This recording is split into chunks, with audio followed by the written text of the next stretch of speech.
Now I Wow. have a title for, oh, this is what therapists, counselors, you know, anyone that offers that kind of help to people, that's what, Yes. right? And so, I went from barely graduating in, my undergrad degree to Hmm. like summa cum laude. I was like, it was easy. It was easy. Wow. As soon Right. as you got into that program, because that's what you have been called to do. That's right. And so it took me a long time to find that. And I didn't want Mm. to. And so one of the ways that it started this was I had a very bad eating disorder, very like almost Hmm.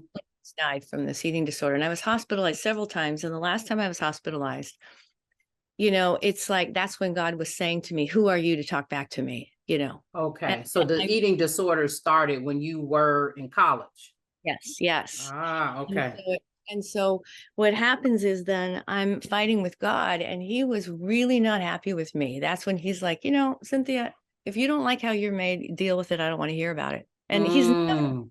kind to me, but he had Right. been like, and that's where he gave me the verse of who are you to talk back to me? I Right. realized at that moment, I thought, we are created beings. How did I miss this? And so this is like an artist making a piece of artwork, and the artwork is saying, I don't like it. Exactly. And see, that's when I also realized how relational God was, that it hurt his feelings, Mm-hmm. because he's like, I thought you up. I was excited to create you. I knew Mm-hmm. all the problems that were going to occur until you got to where you needed to be. And Exactly. I'm excited about you. And here you are complaining and totally disrespecting the creation that I made. Wow. And the creation that he called very good in scripture. Exactly, exactly. And so, that really started to sink in. And then what happened in this particular, this is probably my third time in the hospital with this, horrible disease. Okay. Um, I would start to talk to all the clients and all the patients. And then all of a sudden the therapists were coming to me and saying, hey, can I run something by you? While I'm a you're in patient. there to be treated. Exactly. Exactly. And so it's like, Oh my goodness. I finished treatment, da da da. Now I'm out trying to figure out a job. And one of Right. the psychiatrists calls me up and he says, I'm opening another eating disorder institute. Do you want to come work for me? And I'm like, well, Hmm. I have a fashion degree. Okay. Right. He goes, well, is it a Bachelor of Science? I said, yeah. He goes, okay, that's all you need. And so this went on and on and on. Really? God just removed all kinds of like barriers because he knew that that's what I was supposed to be. Right. But counselor, prophet, the person people that comes alongside people and says, I see you, I know you, Exactly. not Right. you. This is you, Right. right? And so, it really certainly was not without a lot of heartache. Oh, Okay. for sure. I bet. Yes. But Mm-hmm. now as I look back, here I turned, you're not going to believe this, but I turned Mm-hmm. 60 this last month, right? You said 60? Yes. Never, Wow. this is where I would be, right? And I look Yes. and I'm like, God, you are so good. You were so patient with me, Mm-hmm. kind and loving, and he knew what he was going to do, and he was going to make it happen. And he was able to do it without, killing me in the process. Exactly. And just kind of waiting for you to have, as they say, a come to Jesus moment. That's exactly right. And so Yes. I am, and and I love what I do, and I pastor churches, and I pastor all kinds of clients, and I Mm-hmm. and all kinds of people. So, and Right. it's been wonderful to just see how God was able to help me, you know come into these people's lives, and they learned how to be the best version of who they are. And so Exactly. that's one of the ways when that I started this, was when I thought, okay, I want to be my own best version, Oh, not for somebody, sure. not somebody else's, but I need to Exactly. take God's help, really who I am and who he Mm-hmm. actually, when he envisioned me, when he created me in my mother's womb in the innermost part, he was happy. Yes. And so that helped me to recognize, okay, if I'm going to really do this right, then I need to really ask God to help me understand what I am so really truly made to be. So that Exactly. I'm fighting it all the time, because the Right. fight just about killed me, Because you you're know? fighting and you're fighting, you Mhm. think you're fighting against someone else, but you're really fighting against yourself. Yes, and God. Yes, Yes. and God, you're right. Fighting against And the so, real you and fighting against God, right? Who he and so created you that, to be. yes, Yeah. exactly. So it's really helpful with clients when I remind them, I say, you can't fight the creation. And Mm-hmm. sad, and I say to them, I did this one podcast on the uniqueness of people. And so Mm-hmm. I whole entire show, and I was getting ready to do it, and I thought, oh my gosh, I forgot about identical twins. Great. Ah, okay. Right. Right. And I thought, okay, so not everybody is unique, I guess. Well, so I went and I researched identical twins and fingerprints. And you know what I found? Their fingerprints Identical. are different, right? That's right. That's right. And yet, Mm-hmm. the way that fingerprints are made, the reason that identical twins can be identical in every way except fingerprints is because when they're in utero, they are consistently pushing against the uterine wall, and that's what makes the ridges on their fingers.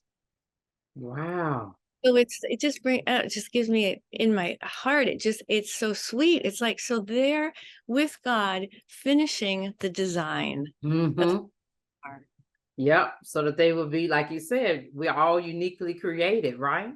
That's right. That is so powerful. So it's the fingerprints and, like you Yeah. said, them pushing, Yes. yeah, On the that gives them their wall. own. Isn't that something? It blew my mind. I was like, because I thought, uh-oh, so how can people be unique if they're, identical twins then? Right. And God really showed me this research that they had done. And I thought, they're identical in every other way except their little fingerprints. Their fingerprint, the way they touch the world, Mm-hmm. speak to them. Yes. So the way you Yes. touch the world is your own uniqueness. It's like your It's the finger own thing. on Yes. people that you work with, that you interact with, that you talk Mm-hmm. to. It's Yeah, powerful. Yep. So we each express ourselves differently. And it's that's something because you can have, no, who knows how many people, 200, 300 people lined up and yes, all have had, they all could be in rough relationships, but all going to express what they've been in differently that's because right. they've all come from different Yes, families of origin, you know what I'm saying? And we all have different, what I call family love story gardens, as far as how love was shown. And then mhm. they went to different schools, lived in different neighborhoods.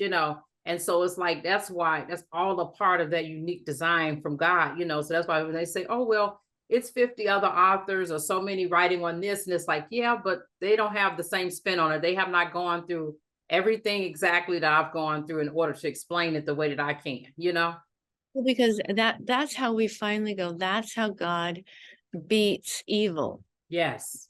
God wins over evil, is that every single human is unique and of his design and of his heart. And he thought you up and then he created you. And I remind people, I say, all that we're doing to people and these kids with genderism and these types of things. It's like, imagine if you went to the Sistine Chapel Mm-hmm. and you just ruined all of the artwork. Mm. People would be outraged. They couldn't believe it. But it's Mm-hmm. having a hard time understanding that there is a creator that put thought into them. It It wasn't is.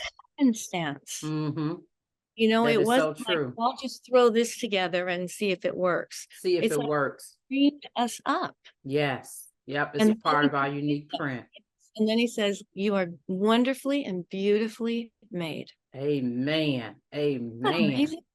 Yes. And then, like you said, knowing that he said that, knowing that we were knit together, even before we entered our mother's womb, he knew That's right. who we were going to be. He knew what we were going to be and all of that. And to know that we had purpose before we even entered the womb and that he knew what the purpose was going to be is some powerful, very powerful stuff. I've Well, got go ahead. I'm sorry. also to know that he always says, and it's good.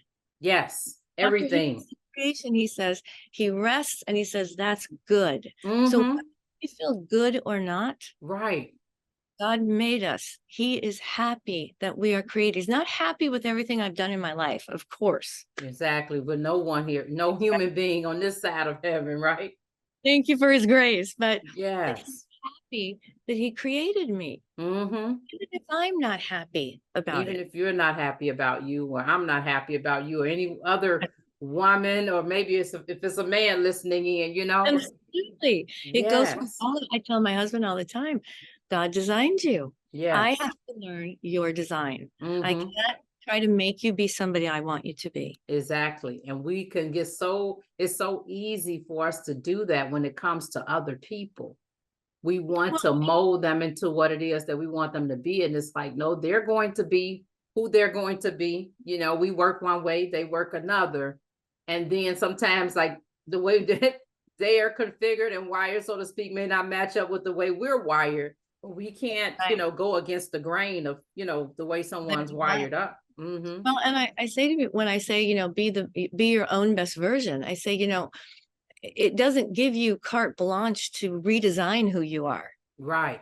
You figuring out the design, the same way you don't four-wheel drive a Ferrari, right? Mm-hmm. That Exactly. is so true. So you find out the design of you, and Right. you realize that, wow, this is much easier to live with when I Mm-hmm. understand myself. Yes. Yeah. That's the thing about it. Yep. Having that common Jesus moment and being able to understand this is what I was created to do. This is who I was created to be, and then to live in it and walk in it. And we're That's not, yes, and we're not to let the world tell us that there's something wrong with us. The right. only there's something wrong is if I go against what we all know is true and good and righteous. Exactly. And then if I do that, which I have in my life, certainly, Mm-hmm. there's forgiveness. If I'm seeking it, he will give me. That is so true. Oh my word. Yes. So what do you think when it comes to human connection in toxic relationships? What do you think like causes a disconnect to occur? Well, truthfully, this has a lot to do with identity, and it has a lot to do with how we were raised. One of the things that is so important for humans is to be seen. And so that's one of their major needs. And when you read the Bible, God says, I am the God who sees you. Mm-hmm. Oh, when humans are not feeling seen, many times they act out. That is so true, isn't it? Yeah, they try to redesign the original design to be seen. Anything to be seen. I mean, you've seen people that make it down the street, they'll like make it be ridiculous in a bar, be ridiculous at home. It's like anything to be seen. And so we are being the best version of ourselves. People will see us because that resonates with God's design. Mm-hmm. So when we are off, like I can recognize if I'm off with my husband, right, and like I'm not getting necessarily what I need, I have to stop and reevaluate and say, am I tired? Am I lonely? Am I hungry? Am I overwhelmed? Is that the version I'm portraying to him? Mm-hmm. So I can't just be mad at him if he's a little off put by it. Like, because he's being the person he knew, right? Exactly. Yeah. And so I have to kind of relax and say, okay. And this is where I tell my clients all the time. We always have time. God locked us in time for a reason. Mm-hmm. If he it's time, it would be a mess. Right. So need time. Okay. That's true. Yeah. And so I say, you just take some time and get back to who you know you really are. And I say to my clients daily, the only time we don't have time, right? Blood, broken bones, nobody's breathing, fire. True. We don't have time. True. That is true. So this is why firemen burst into, break down walls and destroy buildings to get the person out of it. That is so true. Otherwise, we always have time if we will just settle down and say to someone, I'm not at my best right now. I don't know what's up with me. Right. Please just don't take me personally because I am not at my best. And I'm working on getting myself recentered again and figuring this out, but I'm not at my best. And that doesn't mean it gives me carte blanche to act out because that's another thing too, isn't it? That's our whole nother show we can do on adult. Okay. But you're right though, because sometimes we think because we're not at our best, it's good, like you said, to express that to the other person, just be honest to let them know. Because, a lot of times, even if they don't say anything, their body language Right. and expressions are like, what's going on with him or her? Well, yeah, So, you've been in a grocery store when you're like mhm, standing in the checkout line and you both look at each other like, what the heck is their problem? right, exactly, exactly. So, It's not like we hide it well, no, we don't. So the other person, they automatically know that something is off. And then Yes. it just helps if, like you said, like, I'm not my best today. I'm not sure what it is, so, I'm sorry if if I'm being a little pushy or this and that and other. I'm just trying to figure out what's going on with me, what I need. Right. And then, like you said, but then the other side of that is if when we're using the way that we feel, Mhm. and that whole thing to kind of go and think of like it's a license, I guess I would say. Well, no, To that's a good way to put it because you see, that's where I remind clients all the time and myself. I say, you are an adult if you choose to be one. You have an inner child. mm-hmm. I say to them, how do you feel if you're at the movie theater or church Okay. or in the grocery store and you got a kid that's acting out and the parent just lets them? So everybody's now in a bed. Mm, So I say to people, I have a parent in me, I have a child in me, I have an adult in me. So maybe the adult needs to say to the parent part of me, get her in line. She's bugging everybody. right. Yes. And so that doesn't mean I'm mean to the No, inner child. It means I say, no, I need a timeout. I'm not handling myself well. right. I don't know what's up with me, but I gotta pull it together because this is not your fault. This is not your problem. This is a me problem. Yes. And see, little Yes. kids and teenagers don't have that capacity yet. So their problem is our problem. Right. And you're Adults, absolutely right, because they don't have yeah, the capacity right. when they have gotten way out of line or they're acting a certain way. Like you said, it's us to be able to kind of help Mhm. them, walk them through to figure out what is it that you need, that you're like coming apart the way you are. Right. But see, I Hmm. don't want to do that with a grown adult unless they're No, sitting no, because unless they're sitting in my office, right? right, because that's not anyone else's I'm not gonna parent, responsibility. I'm not gonna parent my husband. Right. Yeah, Well, what do you need, honey? Is it this? exactly. Is it that? Help you. Right. Do you need a I'm gonna take- sucker or a little cookie? Exactly. Oh my Exactly. word. Yes, that is so true. At least we can find the humor in it, right? Yeah, But it exactly. is so true. So why do you think when it comes to toxic relationships, why do you think it's a two-part question? I would say, why do you think people stay in it so long? And then along with that, do you think this is the reasons the same for Christians, is what I would say. Okay. Yeah. So I think the biggest reason that we have this kind of breakdown Mm-hmm. is that the last 20, 30 years, we've kind of over-aggrandized children. Mm. Not good for them because when children feel like they have too much power, that starts to erode their a healthy ego Yeah. because they become like everything is, my way. They think that everyone should like them all the time, regardless of how ugly they act. Right. So some of this goes back to parenting. And so we have a bunch of little kids in adult bodies right now in our country. Mm-hmm. And so what happens is little kids are, we know it, like physiologically, Mm-hmm. especially under the age of 12. Okay. 12 is the age of accountability in the Bible. Right. Under the age of 12, they are really like a person that has never driven a car. Mm. And so we need containment. We need to help them. We need to educate them. We need to come alongside them. We need to be good examples of, do you see daddy doing that? Have you seen daddy ever act like that? Got So you. You're they can right. get reference points of this is what humans do.